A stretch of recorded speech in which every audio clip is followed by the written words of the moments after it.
Sa Kung Pampanga, walang patid ang pag-ulan na nagresulta rin sa pagbaha. Nakadagdag pa sa problema doon nang bumigay ang dike sa bayan ng Minalin. Nakatutok live si Sherry Ann Torres. Sherry Ann? Yes, Mel. 3 araw nang bumabaha dito sa Pampanga, kaya dito kabi-kabila ang baha at ang mga evacuees. Ganito katindi ang agos ng tubig sa kahabaan ng ilog sa Minalin. Kaya ang earth dike na delikado na kahapon, tuluyan ang bumigay kaninang umaga kahit pa nilagyan ng sandbags. Kaya ang tubig na dating nahaharang, dumiretso at nagpalubog na sa barangay Santa Catalina.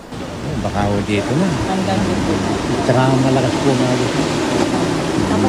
Kaya patuloy na ang paglilikas sa mga residente na trap na sa baha. Pero dahil ilan lang ang rubber boat, limitado rin ang bilang ng mga naililikas. By batch ang kayang isakay na evacuation team. Natatakot na kami sa tubig. Kasama na tayo, pabayan natin yung bayat at mga gamit tayo dyan. Sa barangay San Bartolome sa bayan ng Santo Tomas, kusa na lumikas ang ilang residente. Marami ang mga bata. Ang ilang residente sa Minalin, tuloy ang gawa ng sandbags pangdepensa sa baha. Tinatambak po. Tinatambak saan? Doon po sa daanan. Bakit? Kasi po lubog ng dito sa tuhod.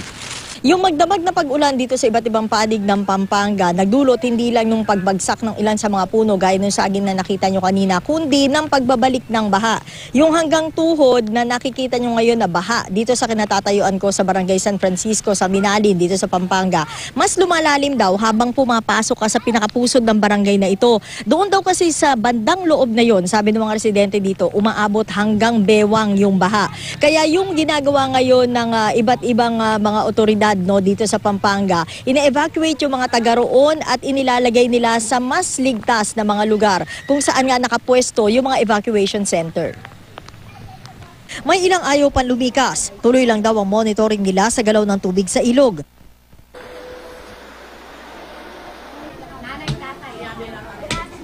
Pero ang halos 40 miyembro ng pamilya Serrano ng Barangay Santa Rita, Minalin, sama-sama lumikas. At ngayon, ang hiling lang naman na lumikas sa mag-asawang Nestor at Rebecca. Safety ang pakiramdam ko dahil naka-evacuate na kami. Kaya sarang nandun kami, kakabaka-baka ko dahil sa dami niyan, hindi ko pwedeng salawin lahat yan. Sa mga bebe, lampas bewang rin ang baha. Basa na ang sahig sa second floor nila Rosana.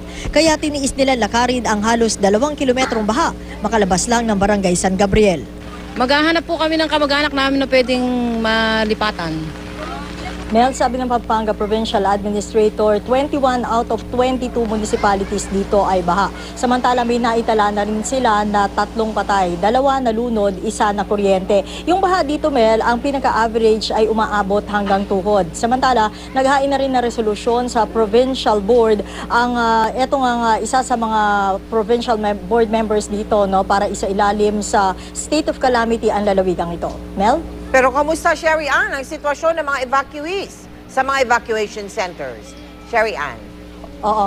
Yes, Mel. Yung mga naging obserbasyon namin doon sa may Santo Tomas, gayon din dito sa Minalin, ang naging kapansin-pansin, meron naman mga naka-standby na relief goods. Malinis yung mga pinaglagyan sa kanila ng mga classrooms at yung bawat evacuation room o yung classroom nila, may mga nakapwesto na rin kasi doon, Mel, na CR, may kuryente at gayon din yung tubig. Kaya masasabi na maayos naman so far yung nakita natin kanina sa pag-ikot natin dito. Mel? Magandang balita yan, ha? Maraming salamat sa iyo, Sherry Ann Torres.